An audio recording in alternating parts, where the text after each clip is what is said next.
Cuyahoga County Council Committee of the Whole meeting for Tuesday, March 14th is now called to order. Andrea, would you please call the roll? Good afternoon, everyone. It is now 2:36 p.m. As a reminder to all in attendance, this meeting is being recorded and live streamed on the county's YouTube page. Calling the roll, Mr. Tuma, Here. Mr. Gallagher, Here. Mr. Schran, Here. Ms. Conwell, Present. Ms. Turner. Ms. Turner's absent at the moment. Ms. Stevens, Present. Ms. Simon. Ms. Simon's absent at the moment. Mr. Kelly, Here. Mr. Miller, Here. Mr. Sweeney, Present. Council President Jones. Here. You have a quorum. Thank you. Andrea, has anyone signed in for public comment? No public comment has been received. Today, we welcome Metro Health's new CEO, Dr. Erica Steed. Today's hearing is primarily intended to be an opportunity for Dr. Steed to provide us an update on the operations of the hospital as the new CEO and assure us and the public that Health and Human Service levy dollars are in good hands following the alleged misuse of funds reported late last year.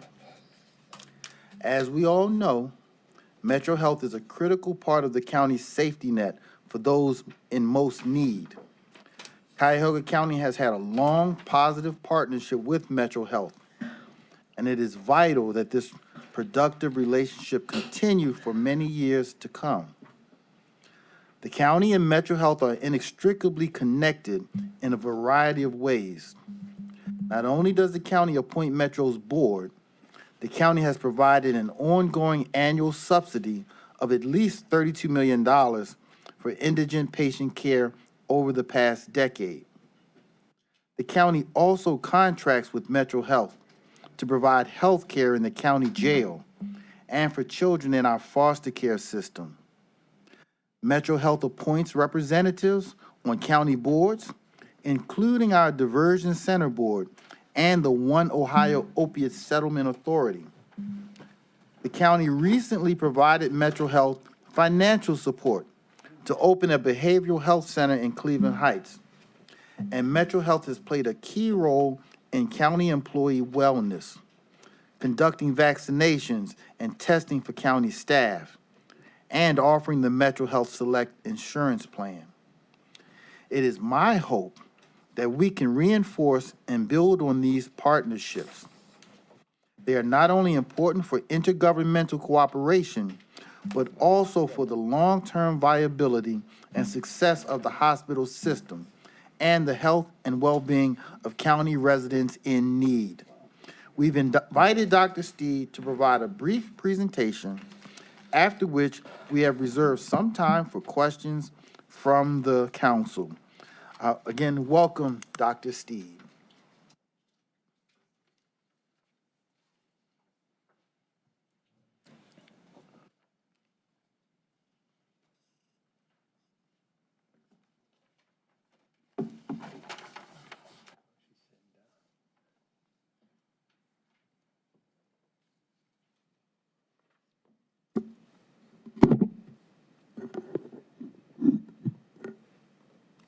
So thank you all for having me here today.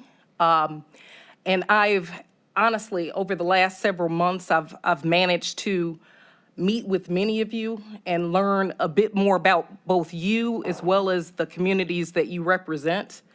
And I certainly look forward to continuing these conversations and building upon these relationships as I move forward. One thing that you all should know about me most definitely is that this level of engagement is not simply a part of my onboarding as the new CEO of Metro Health, but it's definitely the way that I learn and certainly the way that I lead the organization. So without a shadow of a doubt, if there's any opportunities or any need in particular for you to reach out to me directly, informally, I'm happy to make myself available to each and every one of you. So I wanted to acknowledge out of the gates that my onboarding into this organization or the community, by any stretch of the imagination, it has not been a normal experience. And admittedly, there's a lot more to deal with above and beyond the normal learnings of the organization and the normal learnings of being a part of a new city. And I know as a preface for this presentation today, that many of you, as well as the people that you represent, have many questions and many concerns, obviously. And I want to be able to address those concerns head on today so we can move forward collectively in a very positive way. I also brought many members of my senior executive team along with me today so we can represent Metro Health in a united front and certainly a united posture, because we are all aligned in the spirit of moving forward. So I understand how important it is for each of you and the people that you represent to trust Metro Health, to be good stewards, not only of the public's dollars, but also of their health and well-being. And while I can't personally speak to what occurred prior to my arrival on December 5th, 2022, I promise to you that I will maintain and enhance the level of trust that has been broken, and also to partner with this council specifically and the county to make our communities better and healthier. And I certainly do not want these circumstances that have played out in the aftermath of last year to overshadow the great mission of Metro Health, or in any way diminish the commitment that our 8,200 employees who show up every single day to care for our patients in our communities. I don't want us to diminish the great work that they do, nor their commitment. And I wanted to personally acknowledge and also just indicate that knowing that level of commitment recharges me, and it demonstrates that this vital work, which is why we exist, is being done with such love and compassion for everyone who comes through our doors. I want to emphasize wholeheartedly that I'm inspired by the people at Metro Health, by their commitment, by their dedication to our patients, and to the mission of caring for everyone regardless of their ability to pay. I'm also equally inspired by the great people of the communities that we serve, and I get lifted up every day as I engage in conversations with each of them. And I'm confident that that if we work together, Metro Health and our many partners in this community can continue to make a difference in the lives of people throughout Cleveland and Cuyahoga County. Just to reiterate a few things about myself, and I've had the pleasure of meeting and connecting with each of you on a personal level as I've onboarded. I'm a fourth-generation nurse by training, and I also come from a long line of entrepreneurs. And I put my full spirit into this work that I don't consider a job. I truly consider this work to be a calling. And I've been ordained to do this work, to really unmute the muted, to give a voice to the voiceless, and to give a seat at the table for those that have been historically excluded. And unfortunately, this purpose for me has been one born of pain. Too many lives in my family have been cut short due to healthcare disparities and inequities. So my personal goal, as I lead this organization and throughout the communities, my personal goal is to eradicate healthcare disparities, to zero out the death gap, and to provide access to care for everyone. And this level of spirit really drives me as I take shape and drive our priorities at Metro Health. And as I begin my work, I wanted to really lift up and emphasize the 5 major priorities that I have for Metro Health. But in the context of today's update, I'm going to center on 2 priorities in particular that really drives everything that we do. The first thing being is health equity. So this is our North Star. It drives everything that we do. And again, in my own life and in the lives of my family members, I've seen the results of what healthcare disparities can do and what the results of unequal treatment can do. And I know full well, and I've seen personally, that people die before they should. And this is something that's absolutely unacceptable. So everyone, regardless of their ability to pay, deserves the same level of excellent care.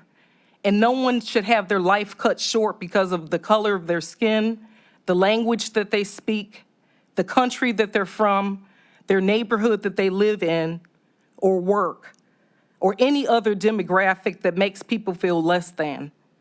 The second priority that is an anchor focus for Metro Health is community engagement and impact, and I put a premium on this. So the community, to me, is the patient, and our task is to lift up both the health and the wealth of the communities that we serve.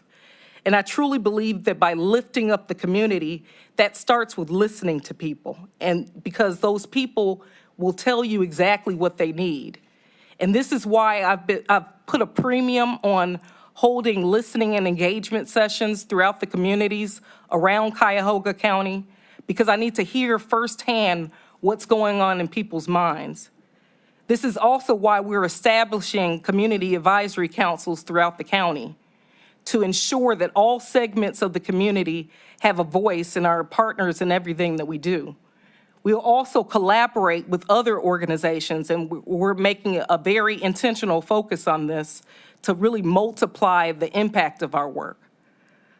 So I want to assure you, as an organization, and as I've really come on board in the last 90 days, that as we talk about my vision for the future of Metro Health in our broader community, I wanted to first take a pause and take a pulse on where we are today. I do want to give some assurances that we are on strong financial footing and we are financially stable, especially in comparison to other safety net hospitals across the country. However, we're certainly not shielded from the impacts and the challenges of surviving and thriving in a post-COVID world. And that we're still building the plane and flying it at the same time as it relates to that, in comparison to other hospitals and health systems.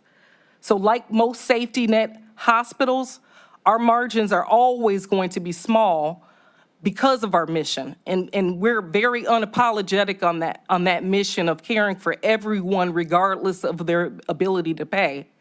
And this is largely because of our payer mix. About 2/3 to 3/4 of our patients are on Medicare, Medicaid, or uninsured, with the largest majority being Medicaid, and a high proportion of uninsured care is being provided.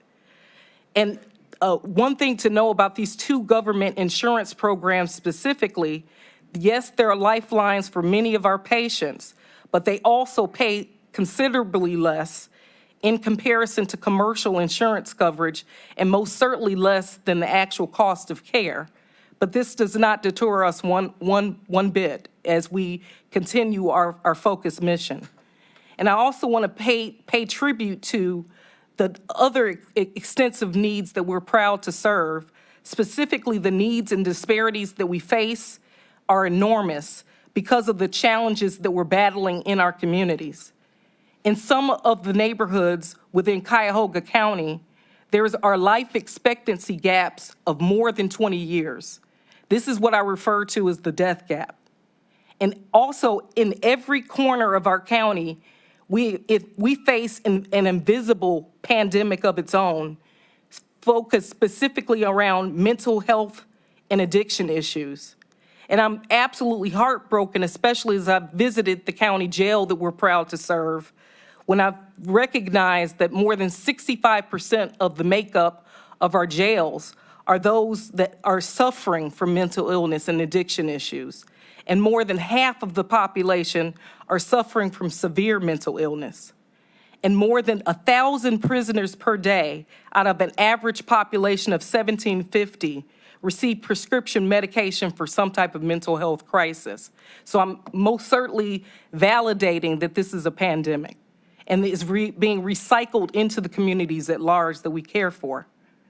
Additionally, like every healthcare system across the country right now, as we face the post-aftermath of the pandemic, we're faced with additional stressors.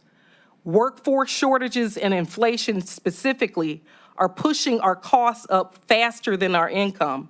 So most healthcare organizations across the country are upside down in terms of that equation, and it's not sustainable.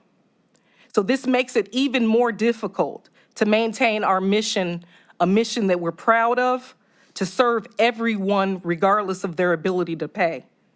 But I have a great deal of confidence in us that by working smarter, by collaborating with our partners in the county, by emphasizing prevention and making prudent use of every dollar, we will continue to be able to survive and thrive above and beyond our great mission that we have in the organization. I did want to touch on the county levy dollars because a critical part of our financial safety net for Metro Health and maintaining our mission of caring for everyone regardless of their ability to pay is in support of the county, is the support that the citizens of Cuyahoga County has given us over the last several years through the Health and Human Services levy. So this support allows us to be the community safety net, and we appreciate and depend wholeheartedly on this support. These dollars not only help us meet the needs of our patients and communities, they help us to exceed those goals, specifically with our emphasis around health equity and eradicating healthcare disparities and zeroing out that death gap. I want to assure you that these dollars are spent solely for the reasons that you have authorized: the care of the uninsured or underinsured patients from Cuyahoga County. So on average, Metro Health provides, as part of our mission, more than $125 million per year in care for the uninsured or underinsured in Cuyahoga County. Our annual charity care is even larger when you add in the care for non-county residents. But again, the levy dollars are only used for the care of county residents.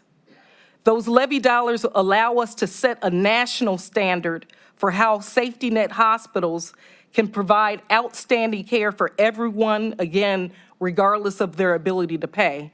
And simply put, the levy dollars help us to save lives. They support the care of patients in our neonatal intensive care unit and specifically focus on reducing, eradicating infant mortality. They provide care for patients who experience our burn unit, which is one of a kind across the country, not just the state and not just the county. Those rush to the emergency department after gunshot wounds, heart attacks, and strokes. Those struggling with mental health and addiction issues, and those that need constant care for chronic diseases, and those who require everyday primary care that keeps them healthy and able to live their best lives. And for me, I'm on record of saying, although I'm in the hospital business, my goal is to keep patients out of the hospital. In other words, these levy dollars enable us to do what you and your constituents depend on us to do. So the $32.4 million that you provide each year goes into a special bank account and is only used to pay bills for those Cuyahoga County residents. We actually have safeguards and controls in place that I've personally validated. KPMG is a reputable independent accounting firm, and as part of our Metro Health annual internal audit process, KPMG evaluates our processes and controls to ensure proper allocation, accounting, as well as reporting of the county subsidy. And in the years in which KPMG has been in place, they've never found a problem or presented an escalation as it relates to the management and oversight of the county levy dollars. Before concluding today's update and before opening up for any questions that you may have, I wanted to address another matter that is likely top of mind for many of you. So I hope you all had a chance by now to read the independent audit that the Systems Board of Trustees commissioned the accounting firm BDO to prepare. And it is, as I've indicated, this was an independent audit, and it was called for many of the purposes that we're called before you today, to really gauge and assess, to really look deeply under the hood, and to really check our processes, check our controls, and check the trust that has been bruised as part of the situation that has occurred. But as I indicated, this independent audit, neither the board nor I or any person on my management team dictated the findings or the recommendations as part of that audit. And the outcomes really speaks for themselves, as well as the recommendations really speaks for themselves. We are in the process of coordinating a separate meeting with each of you to really walk through in detail the specifics behind the BDO audit, the findings, as well as the recommendations that we're putting in place. But it is absolutely essential that we bring the subject matter experts who conducted those processes to be at the table to really answer directly those questions or concerns that you may have. And as indicated previously, while I can't speak specifically about what happened prior to my arrival, I can talk today specifically about what we've done and what we're doing moving forward so we can be on a positive spirit. Specifically, I'm working directly hand in glove with the board to ensure that all internal controls are in place to protect Metro Health's integrity, as well as to protect the trust that each of you, as well as the community, has in us. I've already begun a national search for several critical executives, including a chief people officer, otherwise known as a chief human resources officer, who will ensure that the human resources functions and human resources processes are included and thoroughly involved in this process going forward, specifically as it relates to compensation matters. And I can say wholeheartedly, this was a structure that was not in place before, and this most certainly was a structure that fell down, and we're lifting that back up. I'm also actively recruiting for a new chief financial officer. I have with me today our interim chief financial officer, who I have a great deal of trust and respect in, but that is a critical role that will help us to manage these internal controls. So the triad between our chief human resources officer, our chief financial officer, and our chief compliance officer, who all have dotted line reports to the board, as well as a report to myself, are the balance that's going to help to keep our internal controls in check and in place. I've also suspended the supplemental bonus program that is in question. And I'm working with my team to develop better internal controls and guardrails, and most certainly no further change will move forward in that respect without board approval and without management approval. And lastly, I'm also creating a culture where no one is afraid to speak up if they're not sure what's being asked of them, and whether what's being asked of them is right or the proper thing to do, even if that person who's asking that question is me. And I think that creating a culture of ethics and a culture of integrity is the most important factor that we can put in place as we go forward. And I just want to conclude my remarks with a promise that, again, my goal is to work with each of you to maintain, restore, and enhance trust, and to partner directly with this council and the county to make our communities healthier and to keep our communities thriving and well. So thank you all so much for having me here today, and that concludes my remarks. Again, thank you, Dr. Steed. And at this time, if there are any questions from council. Councilman Gallagher. Dr. Steed, thank you for being here, and it was nice to meet you. I look forward to working with you closely, especially regard to our jail. I think you've been told of my concerns over there and what I think the leaps that we made with Metro taking over and the services that we received are certainly worth the outlay and cost to the taxpayers and to those in our custody and care. And I've always said, and I will continue to say until the day is different, that Metro Hospital has saved lives over there. And I look forward to a new facility where we can talk further about that as I talk to you in the lobby about. And thank you for starting off, getting rid of my first question on the bonuses. You said you're suspending them. My request would be that they be terminated.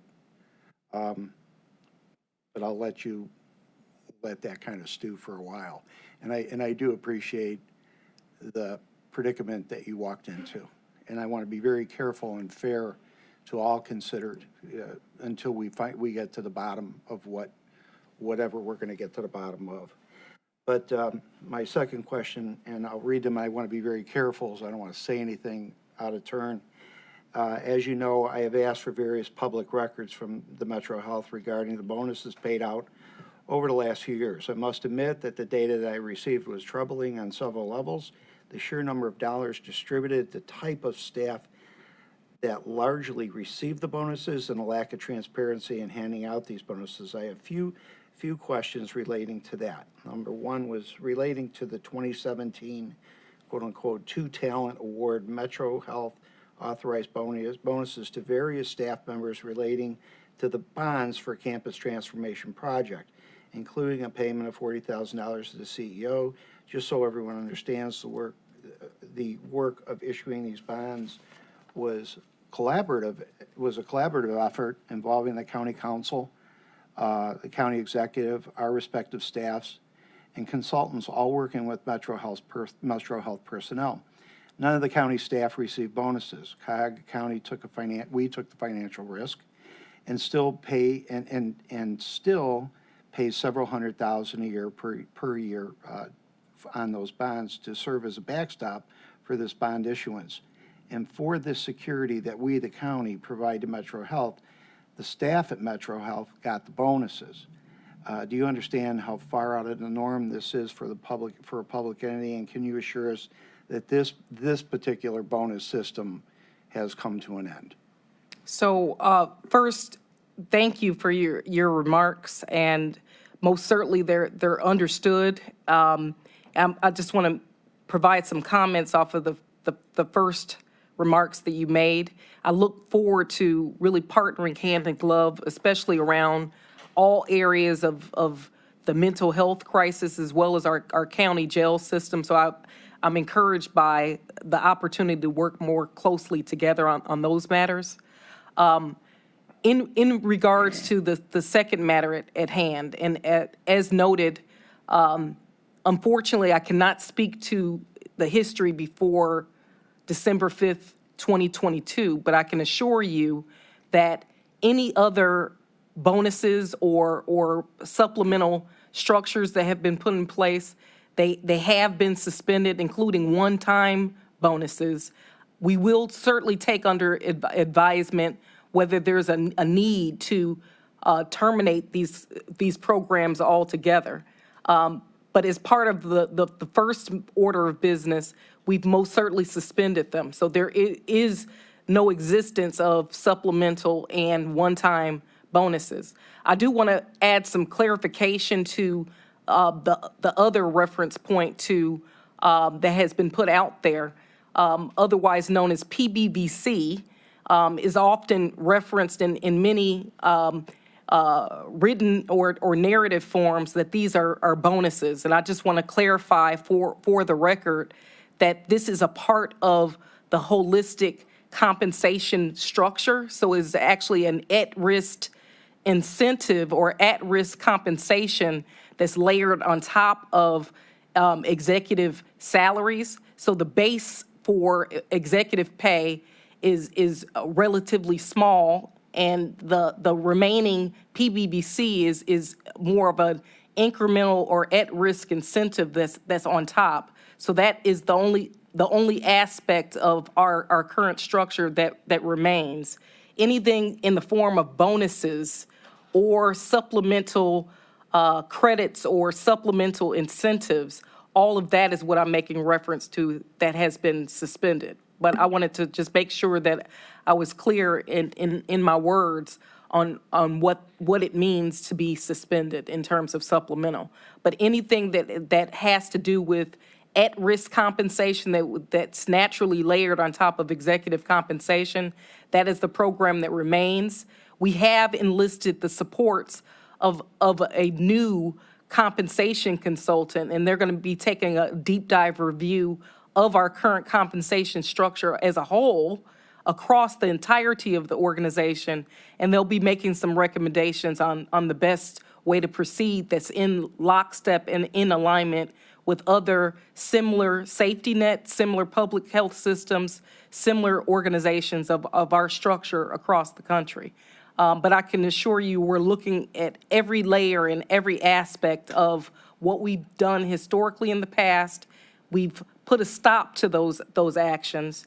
And moving forward, we're going to, under proper counsel and advisement, we're going to be making some further adjustments. You must have read my questions. Oh, well, But you're hitting that, so you're saying the C-level bonuses still exist? there's no such thing as bonuses. So PBVC, okay, Supplementals? is that's not a supplemental. So there were three. So let me actually take a couple steps back and break this down. PBVC, and I want to ensure that I have the proper nomenclature, is a part of executive compensation. It's not a bonus. It is at-risk compensation. So it is at-risk compensation based off of the achievement of preset performance goals. Is not a bonus. The second structure was supplemental PBVC, and this was used in the same respect as a bonus structure. We've suspended that. The last is one-time bonuses, and the one-time bonuses is the example that you shared with respect to bonusing for the achievement and securing of the bond. That also has been suspended. So anything associated with bonus has been suspended. Okay. I'll wait and see what that looks like, because to the average bear, it's a little confusing. I believe, and it's just me, is that those at C level are being paid properly, and that bonuses or PBB, totally unnecessary, totally unnecessary. I was a worker bee for 30 years, 40 years, and I think the worker bees are the ones that make the hive and produce the honey. And I don't think the queen and all of her soldiers up there should be getting any more than they should. I think those that are the faces of the hospital, meaning the medical staff and the nurses, those that are in the community doing that work are the ones that, if there are going to be any sort of bonus program, that's where it should go. But that's my personal thoughts, Yeah. and I'll wait to see where we Correct. come out Correct. on what you have. We have all read about the ongoing litigation, which I don't want to get into, involving Metro's previous leadership. I want to be clear that this line of questioning will not touch upon actual litigation. I would never do anything to jeopardize our position or your position on that. However, I'm going to ask for your commitment to openness and transparency. Will you commit to making public all documents, including any settlements once finalized, regarding what's going on? So I think that we've taken a position of being transparent, and I actually pride myself as being a transparent leader, and I think that our action speaks louder than our words on that. I think a recent example of our level of willingness to be transparent and open is the release of the full BDO audit and every other investigation that is surrounding the matters at hand. I think that we've been forthright and intentional on releasing that based off of the public's request. So we've been satisfactory in that, and I think that we'll continue the tone of that posture. I'll take that as a yes. And finally, will you commit to making public all documents regarding any severance packages or other such post-employment payments, which again, I know in the real world that exists, but this is the public world. And quite honestly, I've got an issue with that. I haven't been a public employee for 40-plus years. We make those available. Absolutely. And as we have in this process, and I also wanted to put on the record that most certainly any type of severance package or structure that was put in place prior to my arrival, those were coordinated by prior administration. And so I'm certainly responsible for what occurred prior, but I will also be steadfast in ensuring that matters are transparent as we make decisions on the go forward as it relates to those such structures. But we're looking at all of that as part of this process. Thank you very much, and best of luck going forward. Thank you. Thank you, Mr. President. To CEO and President, I just want to say, for me, the partnership with Metro Health is important and definitely needed. I believe, in light of everything that happened, I believe the partnership needs to continue, and I've always been a strong opponent for oversight. I think that is our role here. And so I think in light of what happened, it just, on both ends, it just taught us that we need to bring in, we've discussed it, but never actually had to do it. So I'm glad that we're doing that, and it should be a continuous basis because it is to serve the public and it is their dollars. My first question would stem around the HHS levy, which is our Health and Human Service levy, which, as you know, produces the money for Metro Health. The HHS levy will be up for renewal next year. Metro Health has historically been a key partner in past campaigns for this. What role do you expect to play in continuing this partnership and educating the voters about the critical importance of this levy, which we're both very beneficial from? Thank you for that. And I can say wholeheartedly that we want to take a very strong partnership position and active position on working hand in glove with the county and with the council on providing that education. I think that this serves the community in more ways than one, and we're certainly happy to continue our historical involvement, if not more. And certainly I want to have a specific active role as the CEO of Metro Health in that process. I've been very proud to engage directly with our voters and with our community at large. I've hit the ground sprinting in roller skates in that process, and that process will most certainly continue as I move forward. So thank you. And then my second question, we usually do two around. Recognizing, and I think you spoke to this a little bit earlier in your deliberations, but recognizing that health disparities are created by a variety of factors, from education to access to nutrition to environmental factors, what role do you see Metro Health playing in addressing these health disparities across the county? And thank you for asking that. This is the very essence of my being. This certainly keeps me up at night, gets me up in the morning, and keeps me up all wakes throughout the hours of the morning, most certainly. Again, I'm fueled by my own family history in this. I'm fueled by my own personal experiences. So it's our personal commitment and our promise that we are going to be the leader in eradicating healthcare disparities, not just for the county, not just for Northeast Ohio at large, but we want to be the national model for how to do just that. So our full commitment, our full focus is not only on addressing what we can do within the four walls of Metro Health, but certainly extending well beyond the four walls of Metro Health. And in order to eradicate healthcare disparities, we need to focus on both the health and the wealth of our communities, and we truly need to treat the community as the patient.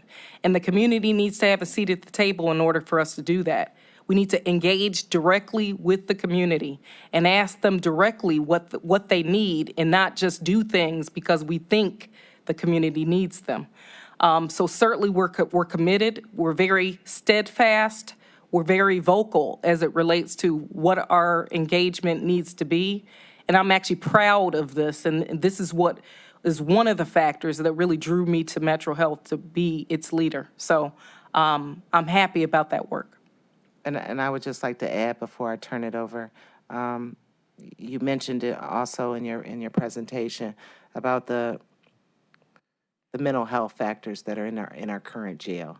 So I would just ask, and I don't know, maybe Metro is doing this already, but taking a look at those numbers that are in the jail that have mental health, and how are we, I don't know what their sentence Yep. time frame is, how do we connect them Yep. before they get out to Yep. like a Adams board and stuff like Yep. that? So systems are in place. Yes. So I can tell you wholeheartedly that as part of my initial onboarding into this community, one of the first individuals that I met with as part of my onboarding was Scott Osecki.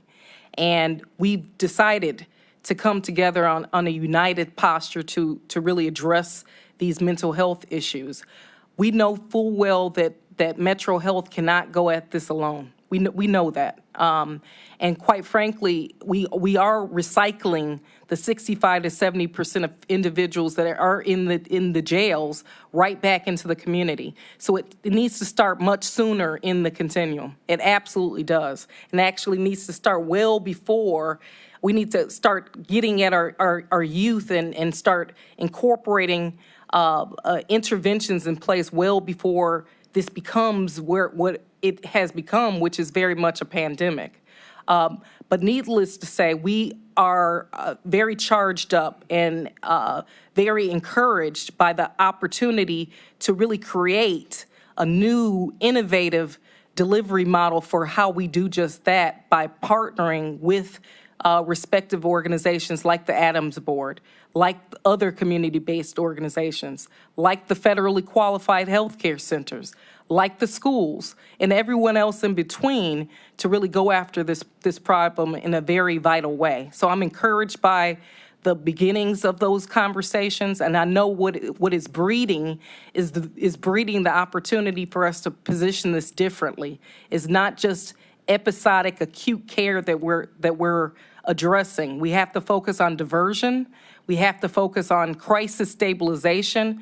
We have to engage with our partners in the police force and everywhere else to really get at this problem. So we're encouraged by that. Thank you. Thank you, Mr. President.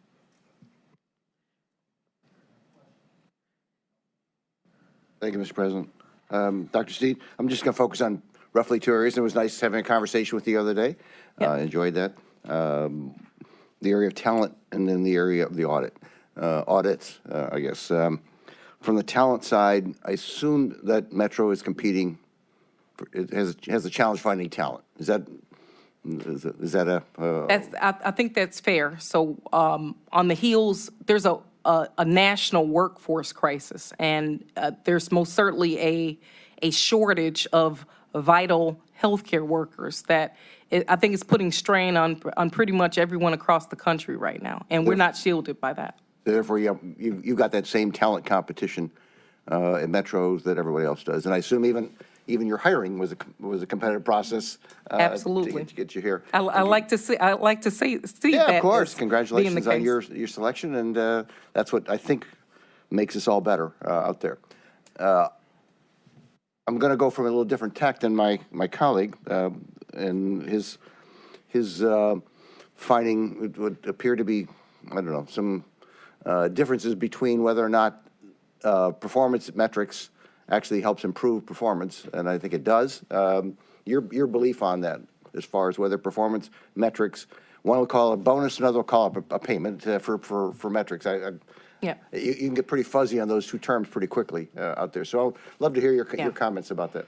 So I've been a person who's been on different sides of the street as it relates to performance management programs, and I can tell you that in healthcare specifically, where the goal and the focus is on delivering high-quality, patient-centered care, and also delivering that with a delicate balance of maintaining financial health, is imperative to ensure that you are aligned on those goals as you drive the organization. So probably as I scan the country and scan even public healthcare organizations, I would be fair to say that it's more commonplace to have performance management systems like the one that Metro Health has in place. It's very common.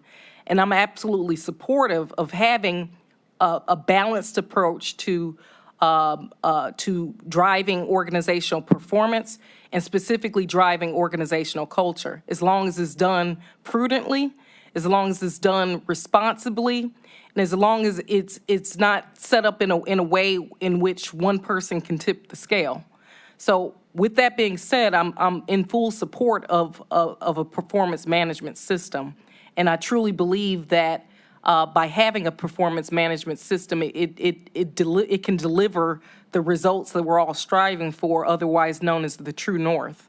But with that being said, we need to evaluate all of our systems and structures just to make sure and make for certain that we're using it responsibly, we're using it ethically, and is also in alignment with key benchmarks as we compare ourselves to like organizations. But unlike county government, you're competing to get talent like yourself to head up a hospital of this nature against hospitals like this across the entire country. Correct. And you're saying that would be the norm, performance metrics would be an expectation. I assume that when you say that, you don't just mean for the person sitting in your chair, you probably mean. It's across the organization. It has to be, So yeah, because you're competing with, I mean, this town alone has 3 other hospitals in addition Correct. to Metro. Correct. So therefore, you're competing with that talent just to get it in there, in addition to the talent you're trying to get from across the country. we have to be, we certainly have to be much more competitive as it relates to talent management and attracting and retaining. Retaining is the key, because turnover is the bigger issue, not necessarily recruitment, but is retention. But in order to do that, you have to be competitive with everyone else. So you're not comparing and contrasting to a like organization. You're actually competing with those that are most often unlike you. So that's even more challenging when you have to do that. Then that moves into the natural segue as far as what the audit said in regards to this, as far as the BDO audit. And I don't know, I didn't dig into the KPMG audit, and I didn't compare the two. I only read the BDO audit, but it hit very hard on this topic. Your thoughts and comments about what it was saying in the BDO audit? Yeah, so as it relates to the BDO audit, there are specific, directives and findings, most certainly. It doesn't necessarily speak to the workforce challenge that we have. No, I get that, yep. So it certainly doesn't speak to that. But as it relates to the BDO audit, my overall preference is to ensure that I have the experts at the table who conducted such audit to actually be able to go through in a detailed level and be able to address any particular questions that really stand out. I think that the findings most certainly align well with the initial Tucker Ellis report and investigation. So a lot of that was extremely consistent. But it also revealed the need for us to move forward with the internal controls and measures that I made mention of, inclusive of ensuring that we have a strong human resources structure. And that structure I'm building, so I'm essentially building this from scratch. And this structure was not in place in a strong way in the prior. But I can assure you that structure to actually help to quarterback, to help to manage a performance-based program, to help to attract strong talent, to help to retain strong talent and to help to position the organizational culture in the spirit of where we need to go ethically. I think that all centers on actually having that structure in place that was not in place before. And I can tell you wholeheartedly the results of the BDO audit clearly spelled that out. Well, I guess the lack of clarity on my part when I read the last 10 pages is it's a lot fuzzier, the BDO audit, in my opinion, than the clarity of the first part of it. It gets a little bit more, I guess, trying to find many different culprits that might have been involved with it, as opposed to the first part seemed to focus on a culprit versus the last part seems to say that there's a lot of sin to go around on the board and everybody else involved. I don't know whether you would agree with that, as far as it starts to get a lot broader by the time you get to the last third of the BDO audit. Yeah, I think my position on it is there were most certainly internal controls that fell down, and a lot of that a heavy aspect of that has to do with the structural changes that we're putting in place. And that was my largest takeaway of that report what are the structural processes and structural changes and people changes that need to be made as part of our go forward. And we've put forth a commitment to making changes in that respect to ensure that this circumstance, quite frankly, is not repeated. Okay, well, I think that's probably my. All right, thank you, Councilman. Are there any other? Councilman Kelly. Thank you, Mr. President. And thank you, Dr. Steed, for that great opening remarks you had. So when we had met last month, and it was a pleasure to speak to you, we had talked about security for both the public and for employees. And a lot of that had to do with the outpatient building. And within a couple hours of the time we spoke, there was an act of violence that occurred in that outpatient building. I'm just wondering where the security stands, and is there security there at all times now, or how are we dealing with that? So thank you for raising these concerns, and I can tell you that in the juggle of all of my priorities, I can tell you I've been extremely steadfast and have put a premium on ensuring the safety of our entire organization, a safety for the patients, a safety for the visitors, safety for all of our caregivers and providers at large. So this has been one of those areas that we're not short-sighted on, and most certainly we're not shortcutting as well. As an immediate reaction, and we're seeing across the country, we're seeing heightened levels of just crime and violence in the communities at large. And this is a collective balance and a collective problem that we have to address to get together. And unfortunately, as well as the invisible pandemic of mental health issues is unfortunately seeping into our organization in ways that you can't only imagine. With that being said, our immediate reaction and response to the circumstance at hand was we did put immediate resources into the outpatient pavilion where the matter occurred. We also put measures in place to have the same weapon system in place in the outpatient pavilion to match what we have across the other aspect of the organization. And we're taking the same measure for our, not just our main campus, but for our off-site campuses as well. We've also taken extreme measure to ensure that we fulfill the voids in any type of workforce gaps that relate to our police force and ensure that we're complementing the resources that we need in that respect. So we're not taking any shortcuts whatsoever, especially on the wave of we have a pandemic that we're battling, and we have to take very seriously situational awareness and what is needed before us to really address this problem collectively.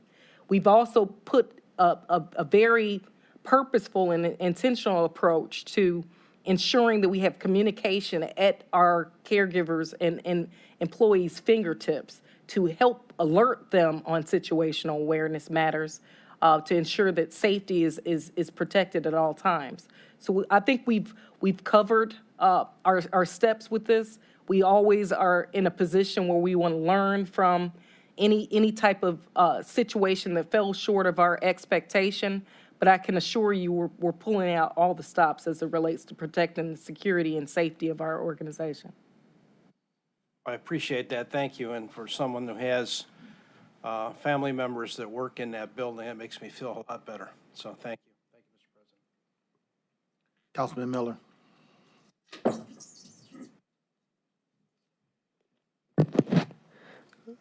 Mr. Chairman, to CEO Steed, thank you very much for coming before us today and for providing this update. And I would just share with you how important I believe that Metro Health is to the overall health and well-being of Cuyahoga County, and look forward to a continuing partnership between the county council and Metro Health. My first question is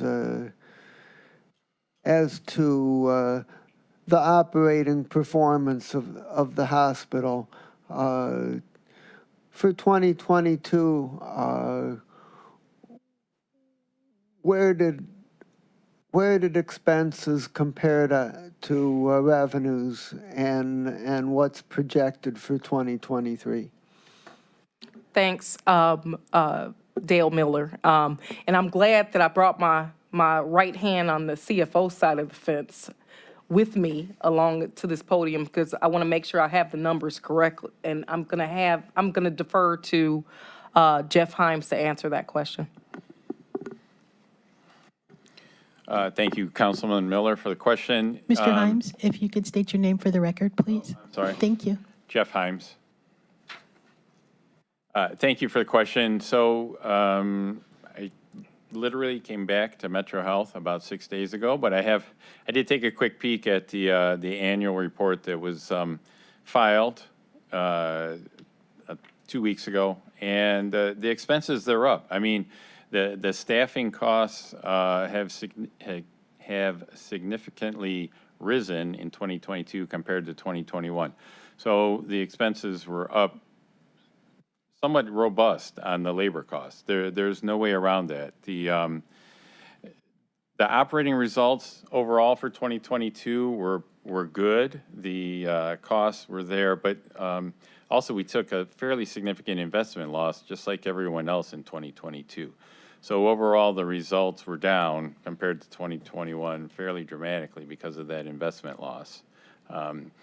Having said that, the balance sheet remains strong for Metro Health, right? So the strength of the system is in the balance sheet. The days cash on hand were at 173, well beyond our goal. The debt service coverage ratio was 6, which, as you know, is the metric that we monitor related to the line of credit that the county so graciously supports on our bond issuance. So we track those very, very tightly, very, very closely. In 2023, unfortunately, the cost of the labor has continued to escalate. That is the biggest draw on our operating results through February, although not finalized. The first 2 months of the year look very similar to the first 2 months of 2022. So still strong. The balance sheet is really, really strong. I just want to add a few points to what Jeff just indicated, specifically on the financials. And I made reference to this in my remarks as well. And this is reflective of what every single hospital across the country is contending with right now. So on the labor side specifically, and I think the largest proportion of our workforce in the healthcare sector is in nursing. Right now across the country, and specifically Metro Health, everyone is down and short in nurses. And I would say wholeheartedly that the average compensation changes that have happened as a result of the COVID pandemic that accelerated this challenge, we are compensating 3 to 4 times that of the prior pandemic rate of pay for nurses. And this is something that is accelerating across the country, and this is something that we're also trying to approach collectively with other comparable organizations, because this is not just a Metro Health issue, but it's most certainly hitting us hard on the cost side of the equation. And I can honestly tell you as well that on the heels of the pandemic, the volume that we were managing prior to the pandemic, it is not fully 100% rebounded. So what that has reflected, and it most certainly this shows up on the entirety of 2022, what you see is a lack of rebound in terms of prior volumes and a cost that is at minimum 3 times that of in comparison to what we were paying prior to the pandemic. So that is what's showing up right now, and certainly it is spread into 2023. So this is an issue that unfortunately is not going to be an overnight solution, and we're certainly throwing the spaghetti at the wall trying to address this problem, and including partnering with the surrounding schools and colleges, building up our own pipeline of workforce, and we're certainly extending several opportunities and examples of on-the-job training to really address this issue. The workforce compounded with the inflation issues that we're seeing, that is the magic bullet for what we've seen translate into our financial performance. But as indicated, our balance sheet is strong, and that gives us hope, and that certainly gives us a runway that most safety net organizations don't have the opportunity to have. But we're certainly cognizant and aware of this as an organization. And I can tell you that I've been leading underserved healthcare systems for the greater part of my career. And this is something that we haven't seen on this level, but we are tightly focused on changing the frame of the current circumstances, and that's a top priority for us. So, Mr. Chairman, to Mr. Himes, I'm looking for some specific numbers rather than an extended narrative. My question is for 2022, did expenses exceed revenues, and if so, by how much, and what's the projected result for 2023? They did. I don't have I'm sorry, I didn't bring the financial statement with me for 2022, so I can't give you the specific number. I don't have it in front of me. But I can certainly get the actual results to you. Okay, thank you.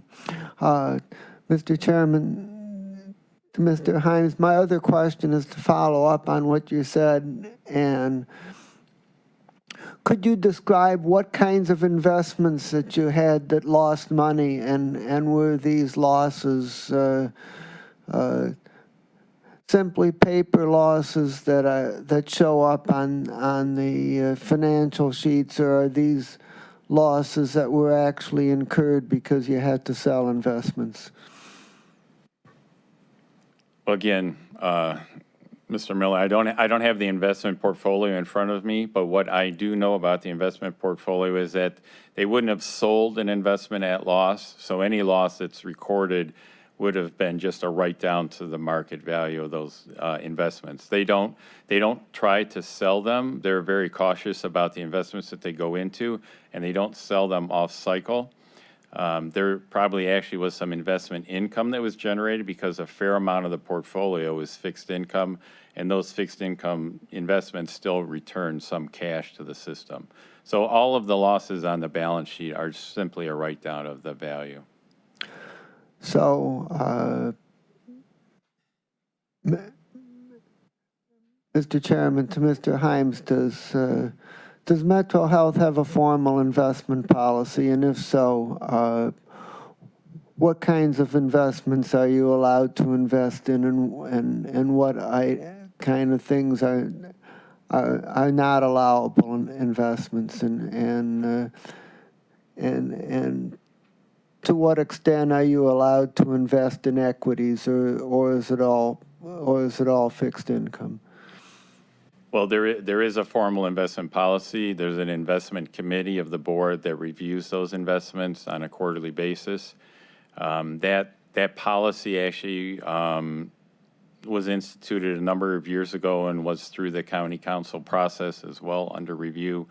And so it is not allowed to invest in alternative investments. It is allowed to invest in equities, but only a relatively small portion of the portfolio is allowed to be put into equities. The vast majority, again, is in fixed income and treasuries. And I can get the details, but again, I don't have the exact details in front of me.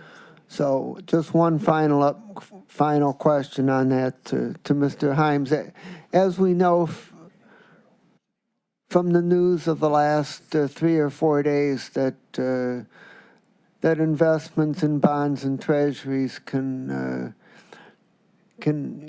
involve significant losses if invested for a pretty long term and the interest rates change. And my question is whether the investment policy limits the length of maturity that you're allowed to invest in, or are you allowed to invest in fixed income across the board?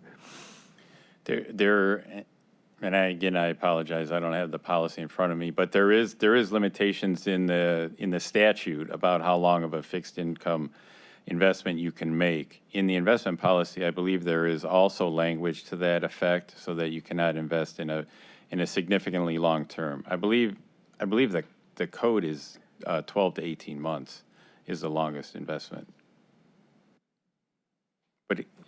And I apologize, I don't have those details in front of me. I'm happy to sit down, bring the policy, and sit down and go through the policy with you. We have it managed by an external firm that is very, very cognizant of the Ohio Revised Code and the rules in the code. And they have a copy of our investment policy. They come to our investment committee on a quarterly basis, and they manage the portfolio for us of investments.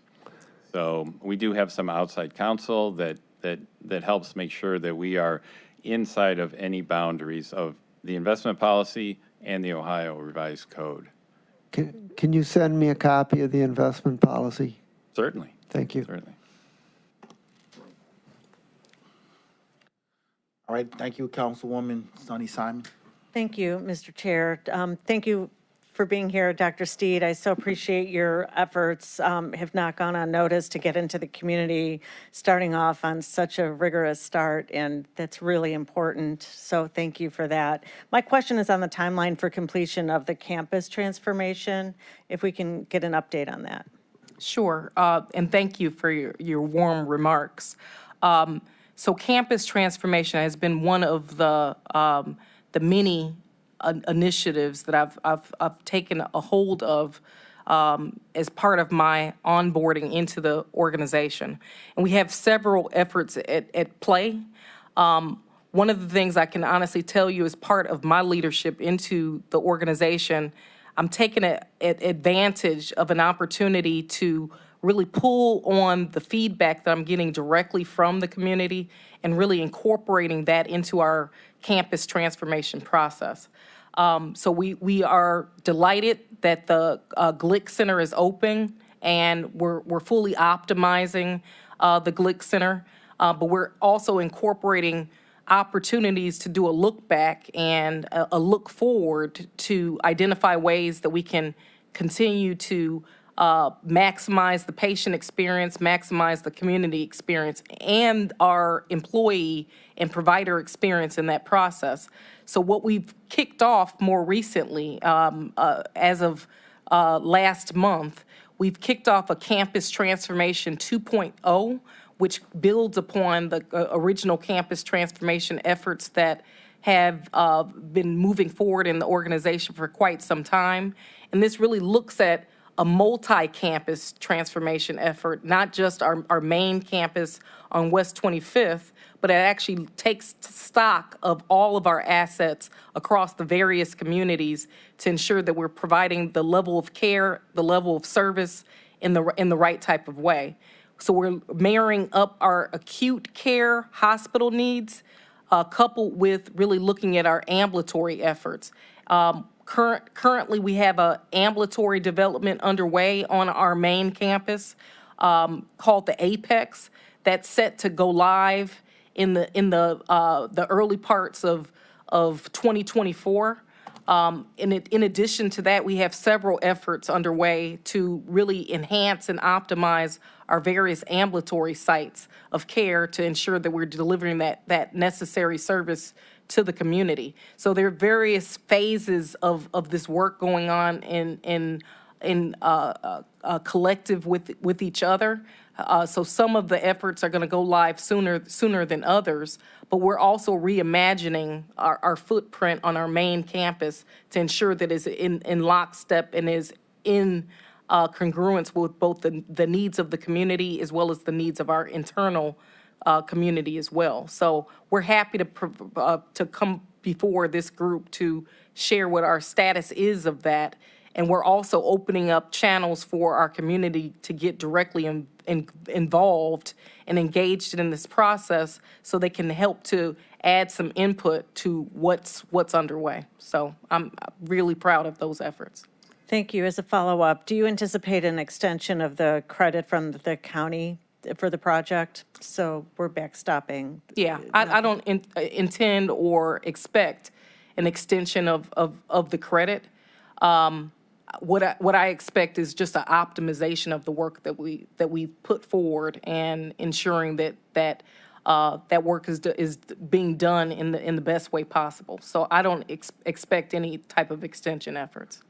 And lastly, would you explore Metro expanding into neighborhoods, perhaps where UH has left communities behind? Yeah, Yes. and honestly, this is very fresh. We were just at a recent event over this past weekend, and this question was raised to me. So we are in the process of an entire strategic planning refresh, if you will. And this is always going to be a fluid effort, by the way, as there are changes in our market, those that are exiting the market. And again, as I mentioned in some of my opening remarks, we pride ourselves on being the community's hospital. And we always want to be there where the community needs us.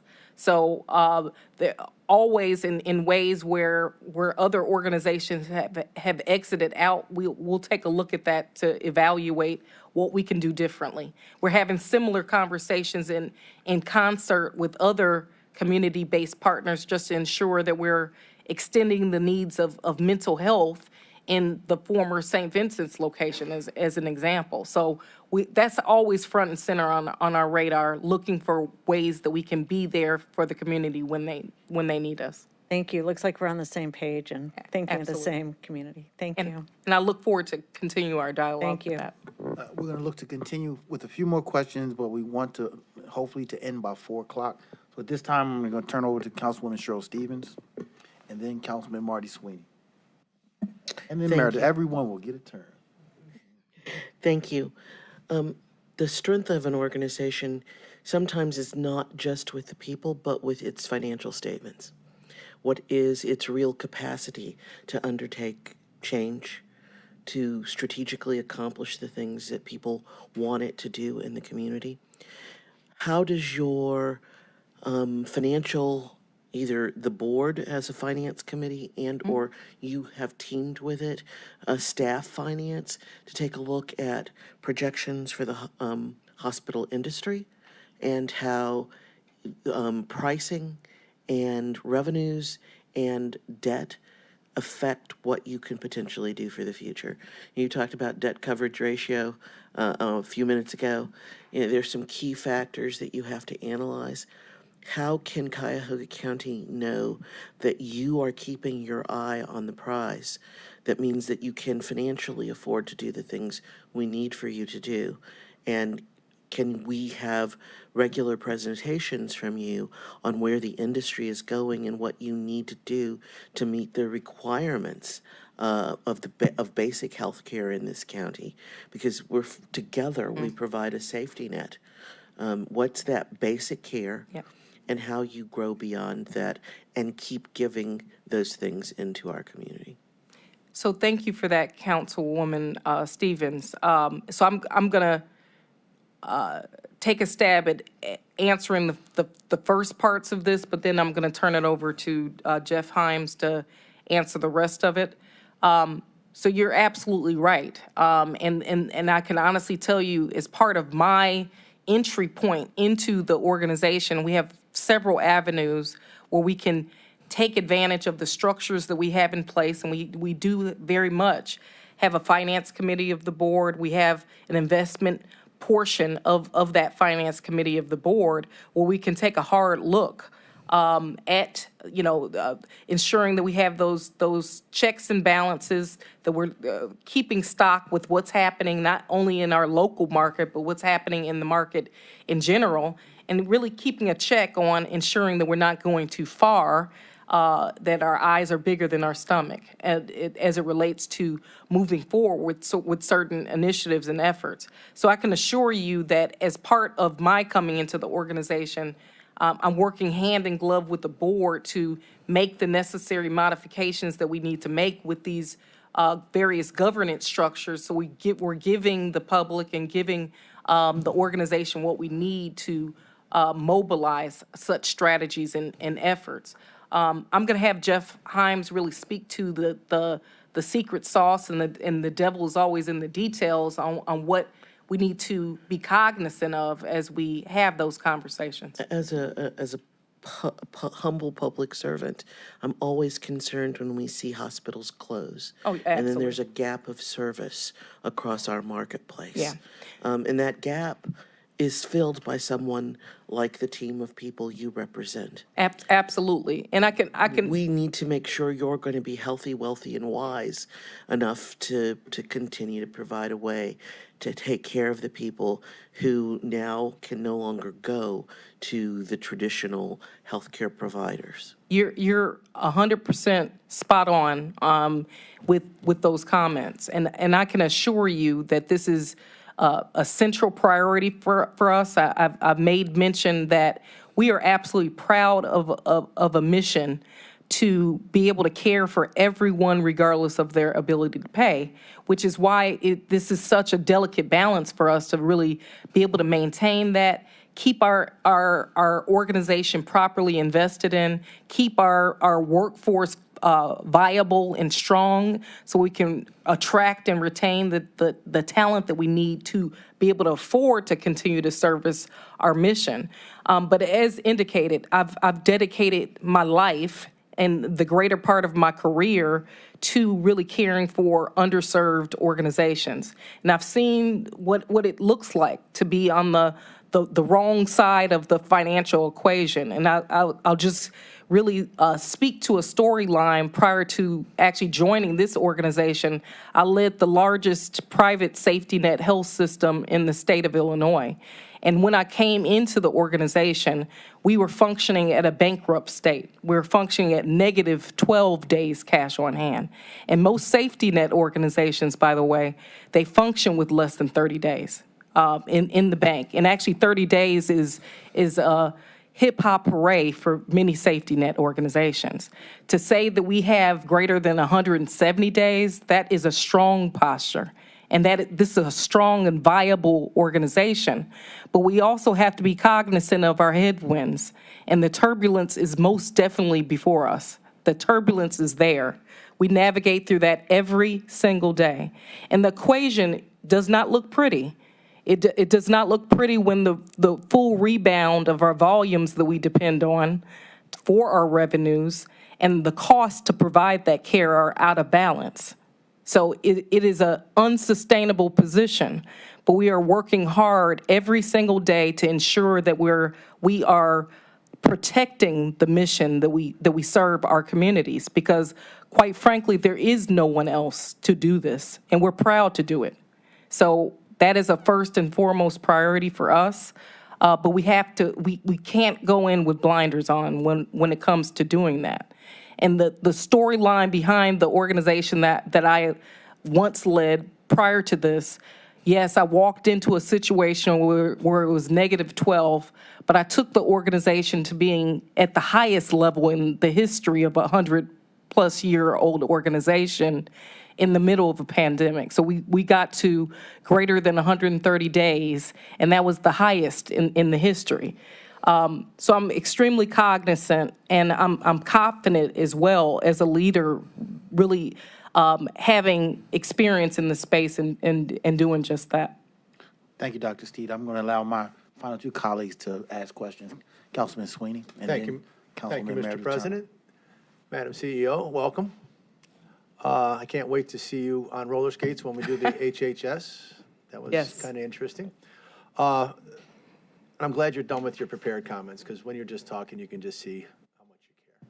And the first time that I had the privilege of sitting down with you, your excitement and the way you carry yourself in a humble but confident manner, that was quite impressive. So that's how I want to open this up. I see you just submerging yourself in every aspect. And on the political side, I see this local, state, and federal. But you take care of every other aspect. And one thing I've learned since you've been there, making a quick decision, you're not afraid of. And with your nurses that are there, I heard through the grapevine that they don't need a BSN anymore to be able to transfer inside the organization. Is that an accurate statement? So it's they're all excited about that. And it's just, your comments that I heard, experience matters deeply in regards to be able to perform and excel at a very high level for patient care. Yes. So let me just speak briefly in reference to our adjustments. And I've spoken openly about across the country we're battling, and we're really fighting to salvage the workforce. And I come from a long line of nurses, and I'm specifically a trained and educated registered nurse by training. And registered nurses come in many forms and fashions. There is a diploma degree for nursing, there's an associate degree for nursing, and there's a bachelor's degree and higher for nursing. And all of those, and I can honestly tell you from my own experience, my own personal experience, I was trained by the best in nursing, and none of them had a bachelor's degree. And I can tell you that they were the best nurses possible. They had diploma degrees, they had associate degrees.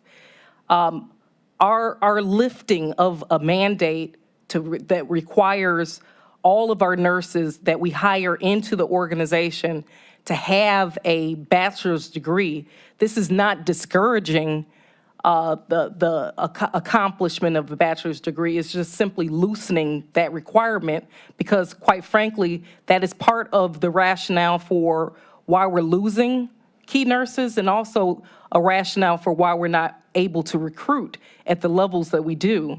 And current state, if we continue to function in a world where we have significant vacancies, that's putting the organization at risk. It absolutely is. Yeah, and through the chair, I'm applauding you for that. And Yes. I think it's wonderful to recognize that. You mentioned something through the chair, the dedicated funds for Cuyahoga County residents, for the least of us. It's not just Cuyahoga County, though. If somebody comes from outside Cuyahoga County, Absolutely. they get to be seen. And the last thing I want to bring up very briefly is the audit report, right? I don't think this is the venue to talk about it. There has Correct. to be some public disclosure. But Correct. this is a very sensitive Correct. topic, and the more we talk about it in this venue, the more folks that have a different opinion of the events in the recent past, because we all got a little letter Correct. sent to us. Correct. 1202, and because I've been around for a long time, and once there's an opportunity here, we want to have ours. I don't Correct. think this is the right venue at this time. It might come to a time that Correct. it's the right venue, but I just wanted to Yeah. share that in a very open way, because don't know if you saw the letter, but Yeah. it came to us, and I'm Yeah. just scrolling, I'm like, okay, here we go. I agree wholeheartedly, which is why I opened the way I did, and I reserve the opportunity. And I certainly, and I'm here, and I'll be committed to ensuring that I'm present for any dialogue or conversations that need to be had separate of today's forum around that. There's a lot of sensitivities, Yeah, obviously. that's what I'm trying to get. So, Mr. President, thank you and welcome aboard, and Thank you. you just keep being excited to be here. That's just the thing I saw the most. I'm beyond excited. That's what I saw when I Yeah. first got you. Thank you. All right, thank you. At this time, Councilwoman Meredith Turner. Thank you, Mr. President. I want to first start by saying, well, hello. It's always good to see you and so many members of your staff. We see some of them a little more than often. Dave back there, we see him more often than not, but we appreciate his presence always. You have hit the ground running, as you stated in your priorities. Community engagement and outreach was important to you, and I've been seeing you everywhere, and I'm so proud of how our community has embraced you. But you make sure you take care of yourself, because you've been everywhere. You mentioned health equity, and I just want to kind of end on this, because I was thinking when you started in your opening remarks about how that affected you personally. And so I would be remiss if I didn't mention how proud I am to have been born at Metro General Hospital on a cold, snowy day, probably like today, February 24th of 1973. And when I mention my birth, I have to think of my mother, a union steelworker and electrician, who passed away 2 years ago. And she went to the hospital not feeling well, and they didn't do much for her. It wasn't your health system, it was another health system, but they sent her home for a follow-up appointment, and she passed away within 2 days of that. And so when we talk about eradicating healthcare disparities, and I think I heard you very boldly and openly when you first got here say that you were going to do that you weren't going to try, that you would eradicate health disparities. How are you thinking? What are some strategies to help address unequal treatment, even for people who can afford treatment? So, number one, thank you so much for even just sharing your personal story. And for me, personal stories are what fuels me in this work that we're doing around healthcare disparities and healthcare inequities. And I'm extremely candid, and I'm extremely open with sharing my own stories. And I have countless examples, and I'm not gonna take the time today to belabor on all of them. But I can honestly tell you that my mother, both of my grandmothers, my maternal and paternal, and more recently, a year ago, my sister has been impacted, and I've even been impacted in my own right. I'm a 2-time survivor of preeclampsia, and I know very much what it feels like to be on the brink of death, and I know what that feels like. And I certainly know what it feels like to almost lose a child to high-risk pregnancy. My sister died more recently after being denied basic treatment for what turned out to be metastatic breast cancer that ravaged her body. And her life was cut short at 39 years old. So for me, I'm flamed up by eradicating healthcare disparities, and this comes in many forms and fashions, and there is no easy answer to this question. But the first step that we need to ensure is we need to ensure that more seats are at the table to be heard and understood. We absolutely have to unmute the muted voice, and we have to provide a voice for those who are screaming and ready to be heard. And that's the first step. And we have to stop doing things to the community and start working with the community, for the community, and actually by the community to help to address these challenges.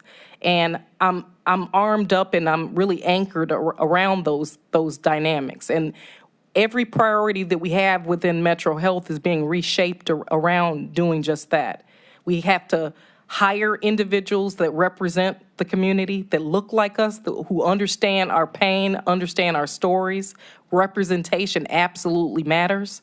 We also have to ensure that we re-educate the entirety of the organization in order to ensure that there's no Swiss cheese effect and no one is without. But we have a heavy agenda around healthcare disparities and health inequity, as well as addressing those social factors. And oftentimes it's the social determinants that are driving those inequities, including addressing transportation barriers, addressing food insecurity and housing insecurity, and all of these surrounding effects that have much more pivotal impacts on the wellness of our community as a whole. So I'm so fortunate to be in a position where I can really channel the best of my strengths into this area of focus, and I look forward to partnering with whoever I have to partner with to really make that happen.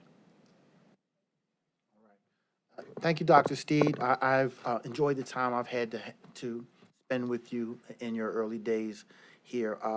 The relationship between county government and Metro is a critical one. It's an important one. We are so connected, and I'm glad to hear you speak of the importance of the Health and Human Service levy and the things that mean so much to us in this coming year. I'm equally as excited as one who's concerned about the vulnerable population. Your emphasis again on the needs of the most vulnerable, but also the challenges that the hospital are facing. I compare it to what this body faced when we first came into government. We came in with challenges that we were not personally responsible for, but we were certainly guilty of it, I might say, but we were certainly responsible for making a change in this county government. And you find yourself in a similar seat where you are responsible for, again, moving this body forward. So one, I thank you for the transparency, the leadership that you've shown today. Again, speaking to these difficult matters around the compensation. These are things to be addressed, and you've spoken to them. I couldn't help but think about how, and whether it's a good analogy or not, I thought about how basketball players back in the 80s, they gave the agents, a percentage of how much they brought in. But it was Grant Hill who determined, say, why should that person join in what I am being awarded? They should be working for me. They should be performing for me, getting commercials for me, other things like that. And I say that because one thing that you have said you have suspended is the bonuses that were connected to the monies that this body gave. The monies that we regularly give did not need to be a part of the compensation. Correct. So again, I thank you for the leadership and what you've done to this point, and I look forward to a strong partnership with you in the coming years. We're going to have many more opportunities to talk beyond this introductory moment, so we don't have to hit you with everything today, but I think you've heard some very important questions from this body and concerns that the community has as well. So I look forward to, again, that continued partnership, relationship, and conversation from this body. So again, thank you for being here today. Yeah, and I fully thank everyone on the council, and I really appreciate truly the heartfelt, warm welcome. I truly do feel welcomed in this community, and just at Metro Health at large. And I did want to acknowledge before we adjourn my part of this experience today. I just wanted to acknowledge my leadership team. I came in and I truly have been blanketed by a wonderful leadership team that has come in full force today in support of this, and I could not be more blessed. And so I just wanted to acknowledge them before we conclude. Okay. All right. Thank you. Thank you. All right. Council President? Yes. I just want the record to reflect that Council members Simon and Council member Turner are in attendance. Right. Let the record reflect. At this time, all meetings of the Cuyahoga County Council are open to the public under the Ohio Open Meetings laws. Under that law, council may go into executive session during a meeting for specifically authorized purposes. During executive session, council confers outside of the hearing of the public. Council may not make any decisions about any matters in executive session. All decisions are made in public. This afternoon, the council will go into executive session for the purpose of discussing a collective bargaining matter and pending or imminent litigation. During this time, our live stream will be down, and we ask all those not specifically needed for the executive session to remain in council chambers. Council members will convene in the adjacent Committee Room A and will re-enter the meeting once the executive session has ended.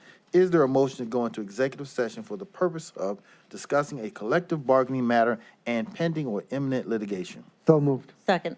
Properly Simon. moved and seconded. Clerk, please call the roll on the motion to go into executive session.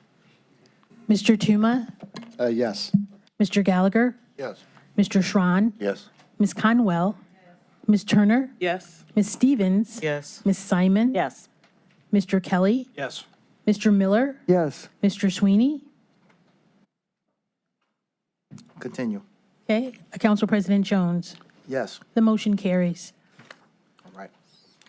Ayes have it. We will adjourn the meeting for executive session.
Council meeting, and we are now back on the record.